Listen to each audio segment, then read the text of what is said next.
Yang dimaksud dengan ayat-ayat hukum adalah al-ayatu allati yumkinu bisahihin nazari fiha at-tawassulu ila hukmin syar'iyyin amaliyyin.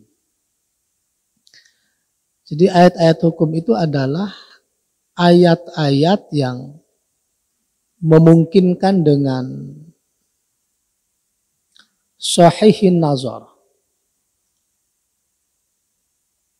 dengan pengkajian yang benar, penelitian yang benar, metodologi yang benar,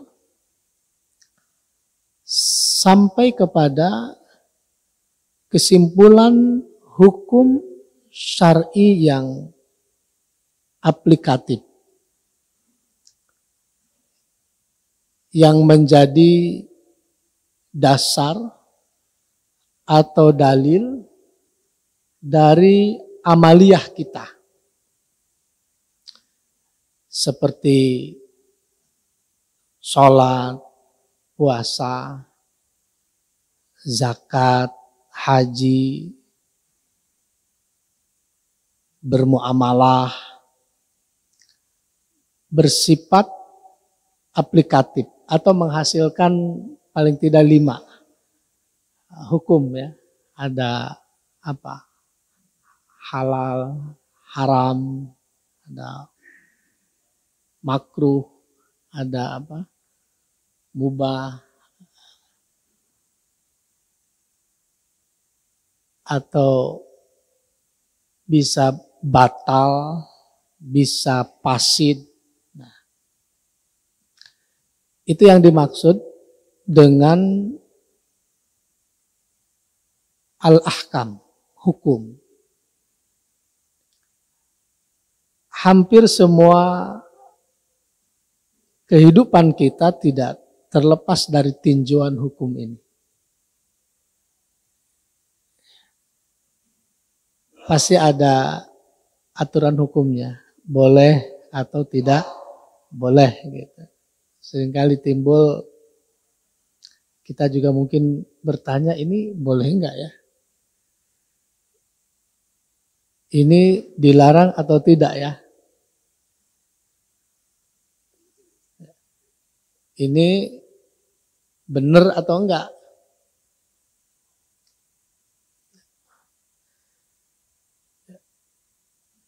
Contoh aja nih, contoh. Di tengah situasi seperti ini, kemudian kita sering dibingungkan oleh, ini kalau sholat ini sopnya harus rapat, apa boleh renggang? Kan gitu ya. Nah itu amaliyah, jadi yang kita lakukan. Sebenarnya kalau habis wudhu itu bersentuhan suami istri membatalkan wudhu atau tidak?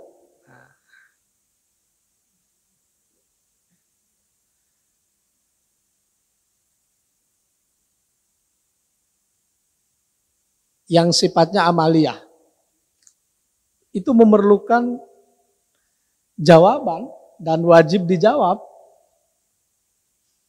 apalagi betul-betul kita tidak tahu. Karenanya kita diperintahkan untuk fas'alu ahla zikri in kuntum la ta'lamun. Bertanyalah kepada orang yang mengerti kalau kamu tidak tahu. Jangan memaksakan untuk kita beristihad, karena beristihad itu membutuhkan syarat-syarat yang sangat ya lumayan berat. Tapi bagi orang yang mengerti, misalkan yang bisa baca kitab itu, yang bisa membaca referensi langsung dari kitab-kitab induk, maka kalau buat dia nggak boleh tuh bertanya gitu karena malas buka kitab, nggak boleh. Kalau bagi dia wajib mencari. Tapi kalau bagi masyarakat umum, jangan memaksakan.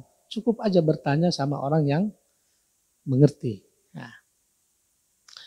Nah, 30 juz itu tidak semuanya menurut para ulama termasuk dalam kategori ayat hukum. Setidaknya ada 4 pendapat tentang berapa ayat di dalam Al-Quran yang termasuk dalam kategori ayat hukum. Yang pertama, aksar min 800 ayat. Jadi sekitar 800 ayat. Ini pendapat Ibnu Arabi. Kemudian yang kedua, termasuk dalam kategori ayat hukum itu jumlahnya 500 ayat. Sekitar 500 ayat. Wa qala bizalika al-Ghazali wa usuliyus Syafi'iyah. Ini pendapat Imam Ghazali dan ahli usul mazhab Syafi'i. Kemudian yang ketiga, ada sekitar 200 ayat. Ini pendapat Imam As-Sun'ani. Yang keempat, ada sekitar 150 ayat. Ini pendapat Ibnu Qayyim. Untuk para pengkaji fikih yang sering menjawab halal, haram, boleh, tidak boleh gitu. Artinya dia membranding dia sebagai ustadz yang ngerti fikih. Ini minimal hafal ini. Minimal hafal 800 ayat hukum atau 500 ayat hukum atau 200 ayat hukum atau 150 ayat hukum. Ada secara khusus tafsir misalkan, ini tafsir ayat hukum, ini 2 jilid dikarang oleh Syekh Muhammad Ali As-Sobuni. Menjadi salah satu referensi. Kalau atau banyak ada juga tafsir yang lengkap, yang 21 jilid misalkan, di situ juga memuat ayat hukum, tapi lebih lengkap. Wa qala Asy-Syaukani wa da'wal inhisar fi hadzal miqdar innama hiya bi'tibari zahir. Jadi sebenarnya pembatasan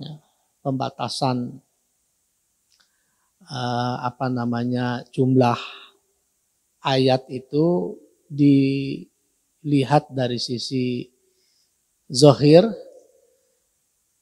bahwa kitab atau Al-Quran ya, ayat-ayatnya itu bisa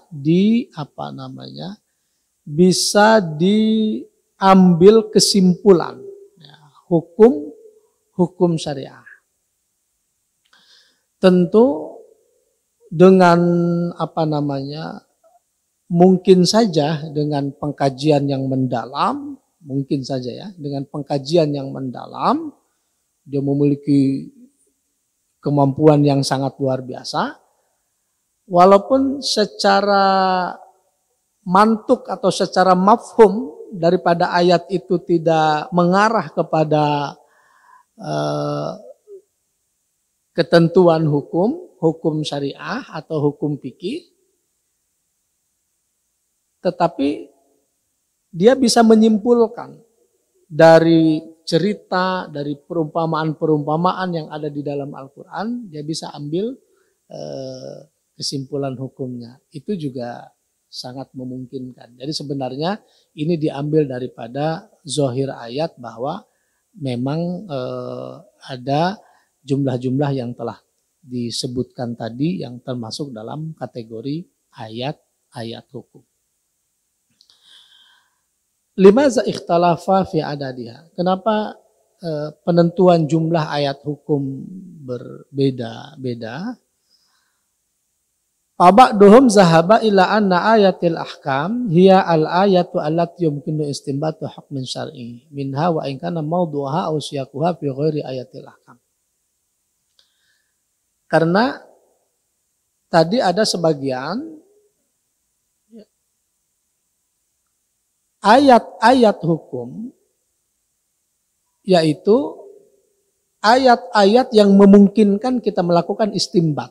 Istinbat itu mengambil kesimpulan bahwa ayat itu termasuk dalam kategori ayat hukum. Kemudian dikaji, dinazor, dikaji, diteliti dengan menggunakan metodologi yang sudah disepakati oleh para ulama, yaitu diantaranya metodenya adalah usul fikih. Ya. Usul fikih untuk bisa kita mengambil kesimpulan daripada ayat tersebut tentang mengenai hukum apa dan bagaimana wajhu dilalahnya. Dan perbedaan-perbedaan itulah yang mengakibatkan terjadi ada selisih jumlah yang termasuk dalam kategori ayat hukum.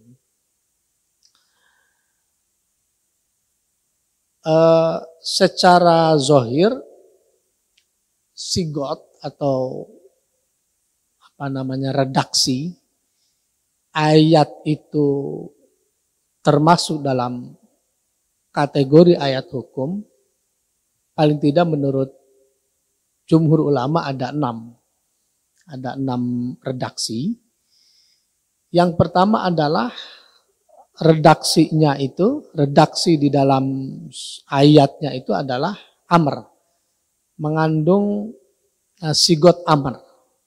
Sigot amr itu sigot perintah. Ya, contohnya dalam Quran surah At-Taubah ayat 36 ini, ya, waqatilul musyrikina kafah. Nah, waqatilu itu adalah sigot amr. Perangilah orang-orang musyrik, ya, semuanya, kama yuqatilunakum kafah, sebagaimana mereka memerangi kalian, ya, secara kafah, wa'lamu annallaha ma'al muttaqin. Nah, ini adalah contoh sigot amr. Jadi kalau ada di dalam redaksinya ayat itu mengandung amr, maka bisa disimpulkan ayat itu termasuk dalam kategori ayat hukum, perintah. Ya. Amr.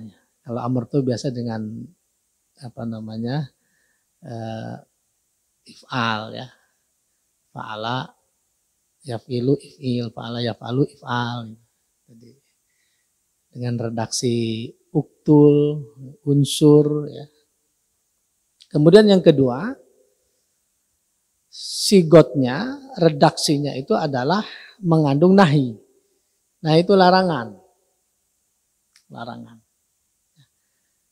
Misalkan wala tankihul musyrikati hatta yu'min wala amatum mu'minatun khairum min musyrikati walau a'jabatkum. Jangan bahasa wala nahi itu ada biasanya diawali dengan la, jangan. Jangan kamu nikahi perempuan musyrik sampai dia beriman. Budak perempuan yang beriman itu lebih baik daripada wanita musyrikah walaupun sangat menakjubkan kalian, katanya begitu. Berarti itu larangan. Atau jangan kalian menikahi laki-laki yang musyrik sampai mereka beriman. Seorang budak yang beriman itu lebih baik daripada seorang musyrik walaupun dia sangat tampan atau menakjubkan kalian. Itu redaksi. Ya. Wala taqul lahuma uff. Nah, itu juga dengan redaksi nahi. Jangan kamu berkata kepada kedua orang tuamu ih. itu jangan berarti. Wala takul. Nah itu bisa di apa namanya dipahami bahwa secara redaksional ayat itu termasuk ayat hukum. Atau ada kata al-fardu, farado. Fardu, ya. Qad faradallahu lakum tahillata aimanikum. Wallahu maulakum wa huwal alimul hakim. Ini Allah telah mewajibkan kepada kalian untuk melepaskan apa? Sumpah-sumpah kalian. Artinya kalau melanggar sumpah berarti harus dilepaskan. Bagaimana cara melepaskannya? Dengan membayar kifarat. Bayar kifaratnya, ya, kifarat sumpah. Atau yang keempat di dalam redaksi ada al-kitabah. Kutiba alaikumus syiyam, ya kan? Diwajibkan atas kalian syiyam, berpuasa. Itu sudah dipastikan ayat itu termasuk dalam kategori ayat hukum. Ya. Kutiba alaikumul qitalu wa huwa kurhul lakum. Wa asa ang takrahu syai'aw wa huwa khairul lakum. Diwajibkan atas kalian berperang. Walaupun perang itu kurhul lakum. Apa? Tidak disukai. Sesuatu yang tidak disukai. Nah, wa asa ang takrahu syai'aw. Nah, mungkin sesuatu yang tidak disukai itu sebenarnya lebih baik buat kalian. Makanya atas sesuatu yang tidak suka, bisa jadi sebenarnya yang kita tidak suka itu adalah lebih baik. Gitu ya. Jadi pelajarannya, sebenarnya ada perintah, berat sebenarnya. Itu sebenarnya bagus. Atau mungkin dalam kehidupan lah. Dalam kehidupan, ada yang kadang-kadang kita nggak suka, ya kita coba bersabar lah. Insya Allah nanti ada kebaikannya. Ya seperti inilah, siapa sih yang senang dengan situasi seperti ini, ya, tapi mungkin insya Allah ada kebaikannya, ada hikmahnya. Gitu ya. Jadi dengan secara redaksional ada kata al-kitabah atau kutiba alaikumul kitab. Kemudian yang kelima, ada kalimah atau kata al-wasiyah, wasiat. Yusikumullahu fi auladikum lizzakari mislu hazzil unsayain. Ya. Allah mewasiatkan kepada kalian fi auladikum, untuk anak-anak kalian. Laki-laki katanya, ini masalah waris ya, masalah waris. Laki-laki mendapatkan 2 bagian dari bagian perempuan. Tapi kalau pemberian, Pak, pemberian mah harus sama. Jadi kan ada yang tanya, boleh nggak sih ngasih buat anak tapi kitanya masih hidup? Ya boleh aja, nggak apa-apa. Tapi itu bukan warisan namanya, bukan wasiat tadi ya. Tapi itu namanya hadiah atau hibah. Nah, saya kalau Nabi mengajarkan kalau ngasih hibah itu sama, gitu, sama. Maksudnya laki-laki dan perempuan sama. Tapi kalau sudah jadi warisan, nggak boleh sama. Laki-laki 2 bagian, perempuan 1. Kalau udah jadi warisan. Tapi kalau belum jadi warisan nih, boleh aja itu. Itu mah terserah orang tuanya. Diperintahkannya yang penting samakan katanya. Idilu baina auladikum. Berlaku adilah di antara anak-anak kalian. Atau dia mengandung uslubnya itu al-khabari. Berupa informasi sebenarnya. Khabar. Kalamnya kalam khabar. Tapi ada kandungan hukumnya. Contohnya wal walidatu yurdina auladahunna haulaini kamilain liman arada ayyutimma radhaah. Ini masalah ibu yang menyusui. Ibu yang menyusui anak-anaknya itu dianjurkan tidak kurang dari 2 haul ya, 2 bulan 2 tahun sempurna. Liman arada ayyutimma radhaah. Makanya ya kalau itu usahakan. Kalau menurut ini berapa? 6 bulan ya? Minimal 6 bulan ya. Tapi kalau 2 tahun boleh kan ya? Boleh atau Quran mengatakan haulaini kamilain, 2 tahun. Tapi memang saya memperhatikan anak tuh yang full sampai 2 tahun itu beda ininya itu. Gairahnya beda gitu. Dengan yang hanya setahun gitu. Tapi rata-rata sih kalau saya tahadus binikmah nih sama Bapak Ibu semuanya. Hari Jumat sebelum Id ya. Ini kan hari Ahad ya. Jumat orang alhamdulillah istri lahiran. Yang ketujuh laki-laki. Nah, tahadus binikmah. Minta didoakan maksudnya semuanya. Kata tetangga saya nggak ada kerjaan, beranak mulu. Ya nggak apa-apa. Tapi ada itu apa namanya saudara, kan dia anaknya banyak kan. Digituin tuh sama tetangganya, marah dia. Beranak mulu loh gitu.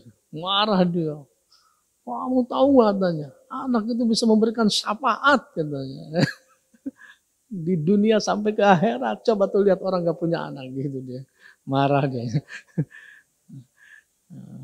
Orang bukan seneng punya anak ya.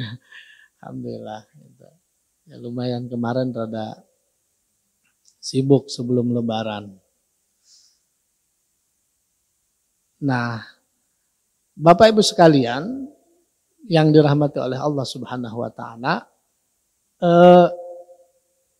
ini contoh bagaimana kita membedah ayat hukum ya, contoh membedah ayat hukum.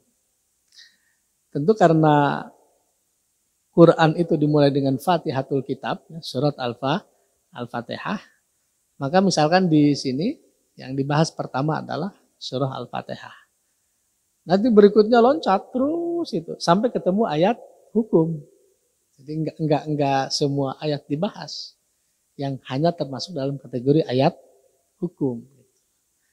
Dan tampaknya ini sebenarnya sangat penting sebelum kita kesana kemari, masyarakat memahami tentang posisi ayat-ayat hukum itu. Supaya tidak tidak gegabah dalam mencocokkan satu ayat dengan satu fenomena atau menyandarkan permasalahan kepada ayat-ayat tertentu yang kalau dilihat dari sisi kajiannya itu sebenarnya tidak ada relevansinya.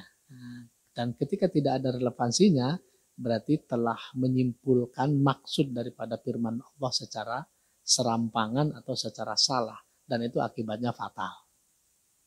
Oke. Baik. Karena surah Al-Fatihah itu diawali dengan a'udzubillahi minasyaitonirrajim. Perintahnya adalah faiza qara'tal qur'ana fasta'iz billahi minasyaitonirrajim. Ini. Ketika kamu membaca Quran, fasta'iz billah, maka berlindunglah kamu kepada Allah minasyaitonirrajim, daripada syaiton ar-rajim. Apa itu ar-rajim? Yang terlaknat, yang terkutuk gitu ya. Yang dirajam. Ya benar. Rajam atau rajam. Rajam itu ar-ramyu bil hijarah. Dilempari batu sampai meninggal. Itu rajam. Makanya hukum rajam itu bagi penzina yang sudah berkeluarga itu hukumannya dirajam. Secara hukum agama dirajam. Dilempari batu, kerikil sebenarnya sampai meninggal. Nah, di sini ada perintah kalau kamu membaca Quran maka berlindunglah kepada Allah dari syaitan yang terkutuk. Dalam membedah ayat, tuh satu-satu dulu tuh, satu kalimat atau satu kata. Kalimah dalam bahasa Arab, kalau bahasa kitanya adalah kata. Kata benda ya, kata sifat, kata kerja kan. Kalau bahasa Arabnya kalimah. Nah, a'udzu itu artinya astajiru wa alja'u. Yuqalu uzbi fulan. A'udzu itu ada astajiru wa alja'u. Astajiru berlindung. Aku berlindung. Minta perlindungan kamu kepada si fulan.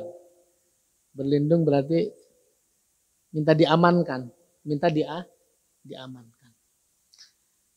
Kita disuruh berlindung kepada Allah dari syaitan. Maknanya ini setan bahaya sekali nih. Sehingga kita perlu perlindungan kuat dari Allah. Bahaya ini. Makanya kalau ada doa dengan ungkapan Allahumma inni a'udzubika, berarti ini masalah bahaya sekali ini. Ya, bahaya sekali ini. Ya, ada kan redaksi doa ya. Karena ada Allahumma inni as'aluka ya. Ya Allah, aku memohon kepadamu. Ada yang Allahumma inni a'udzubika. Kalau dengan redaksi a'udzubika itu isinya itu berarti berbahaya sekali. Sehingga kita perlu berlindung kepada Allah. Nah, kita diperintahkan untuk berlindung kepada syaitan karena syaitan ini bahaya sekali. Bahaya banget. Apa sih syaitan? Nah, a'udzubillahi minasyaiton. Nah, syaitan itu al-mutamarridu al-atiyu. Al-mutamarrid itu yang tadi, yang apa namanya? Yang kejam, yang sombong, yang angkuh, yang degel, setan. Jadi dia sebenarnya kumpulan dari sebuah karakter jahat. Jadi kejahatan. Setan. Diambil dari kata syatona. Syatona artinya bauda, jauh, terdampar. Dinamakan syaiton libu'dihi anil haqqi wa tamarrudihi. Karena dia jauh dari kebenaran dan angkuh menolak kebenaran. Karenanya keangkuhan, kesombongan, kedegelan ini bukan hanya jin ini, tapi juga manusia. Tapi juga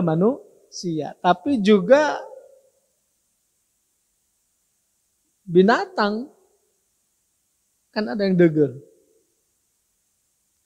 sombong, angkuh.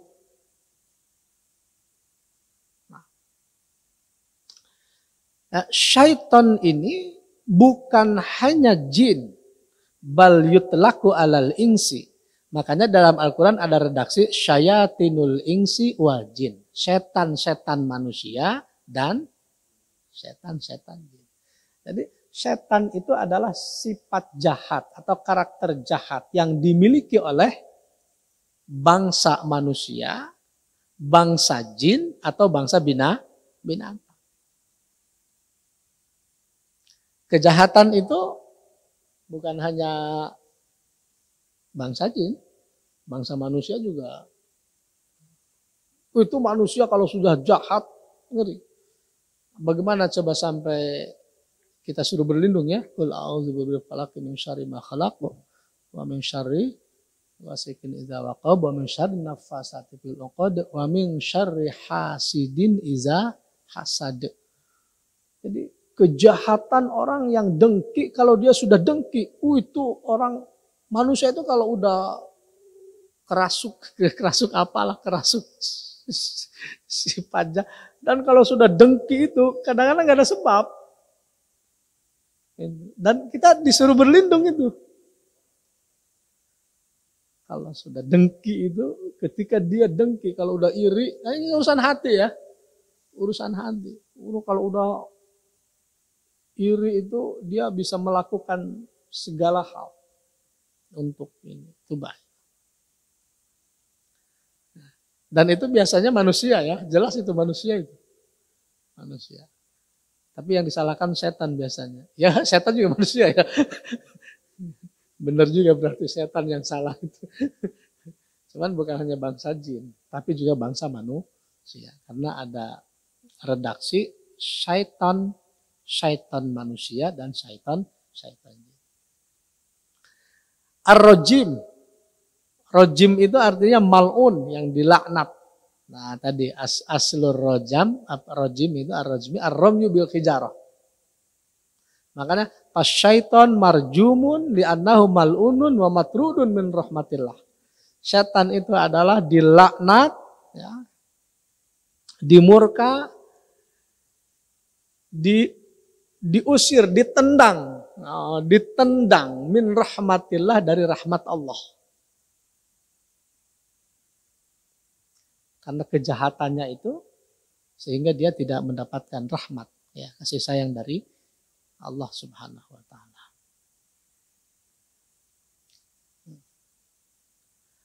Nah, karena itu maknanya adalah ketika kita mengucapkan a'udzubillahi minasyaitonirrajim, itu artinya ya Allah, aku berlindung kepada Allah dari kejahatan syaitan yang sombong, yang angkuh, yang menentang kebenaran, yang menggoncang aku, yang menyesatkan aku. Sehingga ada keharusan untuk kita berlindung kepada Allah dari bisikannya, ya, dari godaannya, dan kita menginginkan agar kejahatan dan kemadaratannya dapat dijauhkan dari kita oleh Allah Subhanahu wa taala, karena tidak ada yang dapat menghindarkan kita dari kejahatan syaitan kecuali Allah. Makanya ketika ditanya gimana caranya ngusir syaitan, ya gimana, orang desusannya itu sangat cepat. Orang lagi sholat aja masih disempet.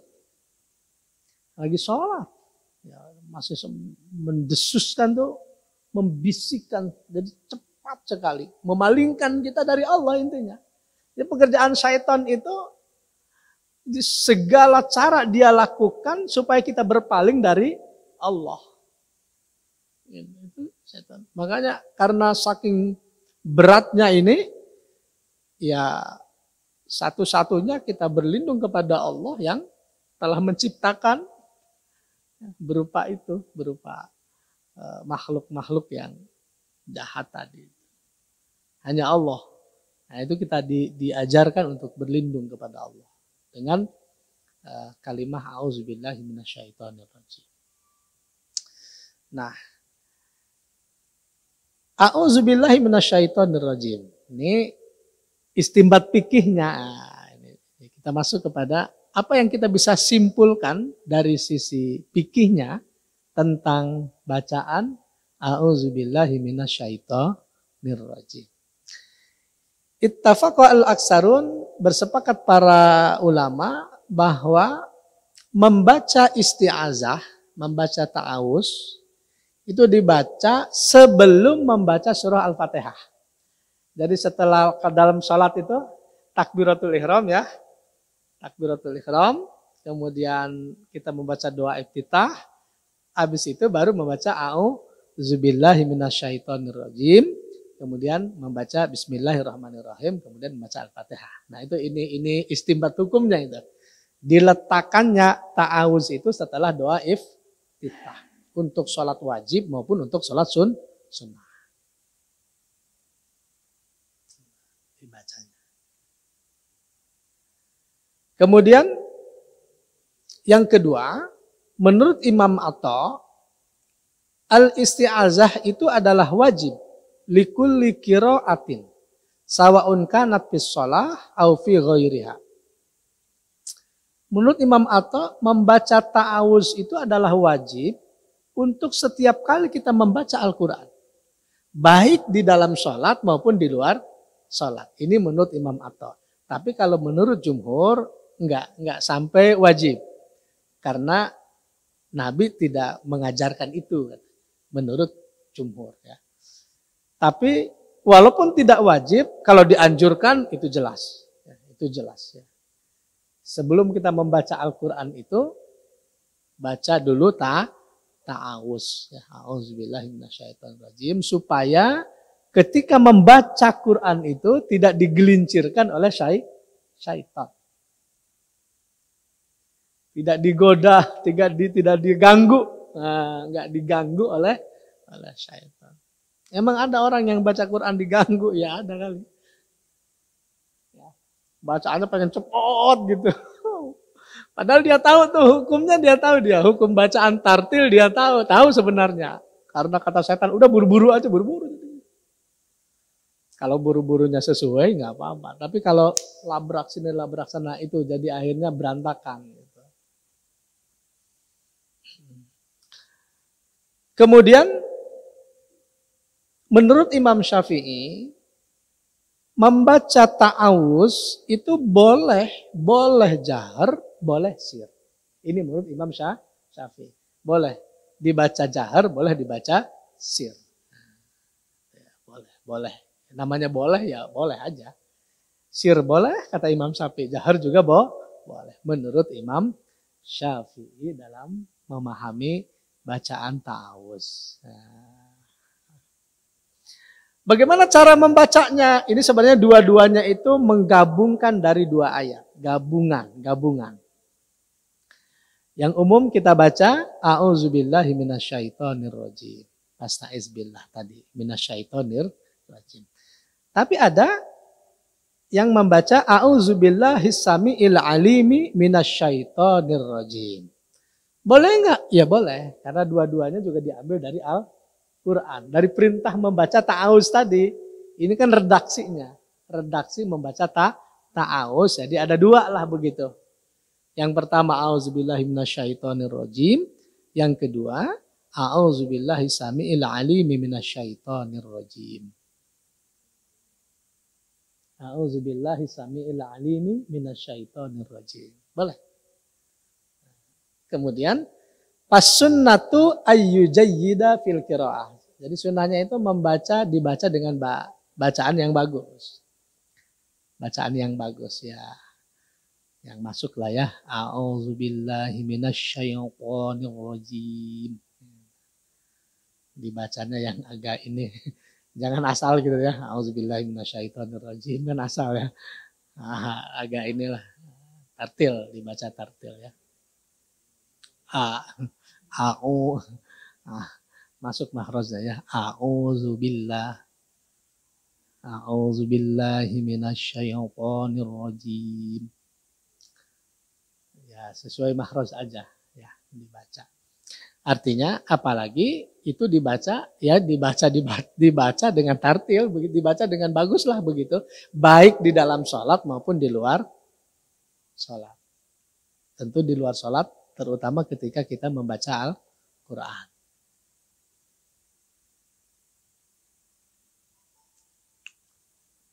Kadang-kadang kan gini Pak, ya Bu ya, suka kita lagi nggak dalam sholat, nggak lagi baca Quran nih, suka kadang-kadang ada perasaan gimana gitu ya, kok kayak rasa-rasanya ada yang ganggu nih, yang ganggu nih, hati nih, agak nggak enak gitu. Ya, galau gitu ya. Udah baca aja ini. A'udzubillahi minasyaitonirrajim atau a'udzubillahi samil alim minasyaitonirrajim. Baca itu. Jadi itu karena dia pasti akan mengganggu dengan kita kan dari atas, dari bawah, dari kiri, dari kanan semua. Nah itu target. Kalau kapan itu setan itu puas? Ya kalau ada anak Adam yang masuk neraka baru dia puas. Jadi sebelum memastikan anak Adam masuk neraka, dia nggak akan berhenti. Orang lagi sakarat, kalau kata kita mah kasihan ya, lagi sakarat sih, masih digoda sama dia. Masih dipalingkan, padahal kita lagi sakarat. Lagi sakaratul maut itu. Enggak tanggung-tanggung tuh si setan itu. Dia menyerupai apa tuh? Menyerupai orang tuanya. Padahal orang tuanya udah meninggal. Kata orang tuanya, udah kamu jangan meninggal dengan Islam. Dengan agama lain. Nih saya masuk surga, kata gitu. Itu dalam, enggak mempan tuh. Enggak mempan menyerupai orang tuanya. Menyerupai gurunya. Makanya kenapa itu kalau keyakinan ya, akidah itu harus independen. Kita harus benar-benar tidak tidak terkontaminasi ya oleh pengaruh siapapun. Dia harus independen. Kalau iman kepada Allah harus yakin gitu. Sebab nanti syaitan itu dia akan menyerupai gurunya supaya meninggal membawa agama yang lain. Nanti begitu godaannya. Nah, itu kita sering baca Rabbana la tuzigh qulubana ba'da iz hadaitana wa hab lana min ladunka rahmah innaka antal wahhab. Itu aja dibaca. Sebab wa hab lana min ladunka rahmah. Itu jadi jangan engkau goncangkan la tuzigh qulubana ba'da iz hadaitana. Engkau goncangkan hati kami ya, setelah engkau berikan petunjuk. Dan wahablana min ladunka rahmah, dan berikan kepada kami rahmat. Saat itu loh rahmat yang paling itu saat sakaratul. Nah, itu baca itu. Kalau sukses, imannya dipertahankan, sukses. Wah, nanti ngucapin la ilaha illallah. Wah, itu masuklah hadis kan, man qala la ilaha illallah dakhalal jannah. Barang siapa yang akhir ucapannya adalah kalimat la ilaha illallah pasti masuk surga. Dakhala itu fi'il madhi, pasti udah masuk surga itu. Gagah lah pokoknya. Sukses. Ini karenanya kita berlindung terus daripada syaitan. Dan kita harus sadar betul itu. Harus sadar betul bahwa syaitan akan menggoda kita. Makanya dibaca dengan baik. Kemudian ini ada al-latifah al-mustambitah. Jadi ada rahasia di balik kata-kata a'udzu itu. A'udzu itu sebuah isyarat ilal hajah, bahwa kita menyadari betul. Kita sangat butuh dan berlindungan ya. Kita betul-betul benar-benar butuh. Enggak terbayangkan gitu. Kepada siapa dalam kondisi yang sangat berat, dalam situasi yang sangat sulit. Itulah gambaran kebutuhan yang sesungguhnya. Ya. Kepada siapa? Kepada Allah. Allah Maha Kaya. Allah Maha Sempurna.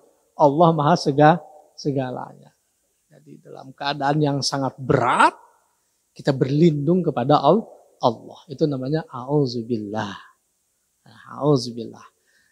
Jadi Bapak Ibu sekalian, a'udzubillahi minasyaiton itu artinya bahwa kita mengakui dan menyadari bahwa kita itu lemah. Kita itu lemah. Manusia ini kelemahannya sangat luar biasa. Banyak sekali kelemahannya. Tapi kadang-kadang godaan kesombongannya juga ada. Suka lupa dengan kelemahannya. Ya. Saya kadang-kadang suka membayangkan tuh ya, atletis gitu ya, badannya wagah gitu ya, sterk. Pas lagi sakit perut itu suka lucu aja gitu ya. Mernyik. Ya, kan enggak sesuai aja gitu ya. Tapi itulah manusia. Kalau udah sakit perut, kalau udah flu, kalau udah siapapun, betul nggak? Itu jelas bahwa kita ini lemah. Tapi godaan untuk sombongnya ada. Ya, godaan untuk sombongnya ada gitu. Disinilah kita memahami bahwa hanya Allah. Maka berlindunglah kepada Allah. Sandarkan semua urusannya kepada Allah. Udah begitu aja udah. Ya. COVID-19 sandarkan kepada Allah. Minta kepada Allah. Hilang. Soalnya udah gak bisa direkayasa lagi. Gak bisa ya kita ikhtiar maksimal. Betul Pak ya? Kita ikhtiar maksimal untuk mengetahui takdir Allah. Tapi tidak boleh mengganggu keimanan kita untuk menyandarkan sepenuhnya kepada Allah Subhanahu wa taala. Itu adalah poinnya sebenarnya daripada auzubillahi minasyaitonirrajim. Jadi i'tirafun bi'azzin nafsi wa biqudratir rabb. Pengakuan atas kelemahan diri dan pengakuan atas kekuasaan Allah. Wa haza la wasilata ilal qarbi ilallah illa bil azzi. Jadi sebenarnya tidak ada jalan Bapak sekalian untuk mengagungkan Allah, untuk beribadah kepada Allah, kecuali kita telah merendahkan diri kita di hadapan Allah. Makanya dikatakan man arrafa nafsahu faqad arrafa rabbahu. Barang siapa yang mengenali dirinya, siapa saya? Hanya seorang makhluk yang diciptakan oleh Khalik sang pencipta. Maka kalau ia kenal siapa dirinya, maka dia akan mengenal siapa Tuhannya. Beribadah kepada Allah Subhanahu wa taala tanpa disertai dengan pengakuan atas kelemahan diri di hadapan keagungan Allah, maka itu tidak ada jalan. Sehingga auzubillahi minasyaitonirrajim merupakan kata pembuka sebelum kita beribadah, bebaskan dari segala gangguan-gangguan yang menghambat hubungan kita dengan Allah. Maka sebelum baca surah Al-Fatihah, baca dulu ta'awuz. Bahkan sebelum membaca Al-Quran, kita diperintahkan untuk membaca ta'awuz. Berikutnya, menurut Imam Atta wajib, menurut Jumhur tidak sampai wajib. Ya, ada dua pendapat. Nah, tapi dibaca aja walaupun tidak wajib. Karena ada yang mengatakan wajib. Itu namanya al-khuruj minal khilaf. Nah, Bapak Ibu sekalian, nah baru nanti kalau kita kembali kepada tema ayat-ayat hukum, nanti kemudian disisir. Bismillahirrahmanirrahim. Al-Fatihah. Bagaimana surah Al-Fatihah itu dalam kesimpulan fikihnya atau apa namanya ayat hukumnya di dalam surah Al-Fatihah. Di antaranya misalkan kalau surah Al-Fatihah nanti yang dibahas oleh para ulama itu adalah yang pertama, kenapa disebut dengan Al-Fatihah? Al-Fatihah. Al-Fatihah itu kan pembuka ya. Disebut Ummul Kitab karena dia induk. Kenapa disebut induk Al-Quran? Karena kandungan Al-Quran terangkum di dalam 7 ayat di dalam surah Al-Fatihah. Nah, 7 ayat itu apakah bismillah termasuk salah satu daripada ayat atau bismillah bukan termasuk dari satu ayat, itu dibahas ya. Lalu bagaimana di dalam sholat, apakah bismillah dibaca sir atau dibaca jahar? Itu kesimpulan-kesimpulan nanti dari situ ya. Fatihah. Karena ini muqaddimah ya. Jadi Fatihahnya kalau ada kesempatan lagi insya Allah kita bahas ya. Ini kan baru muqaddimah ya. Mudah-mudahan Bapak Ibu sekalian ada manfaatnya. Dan Allah wa yakum ajmain. Salam.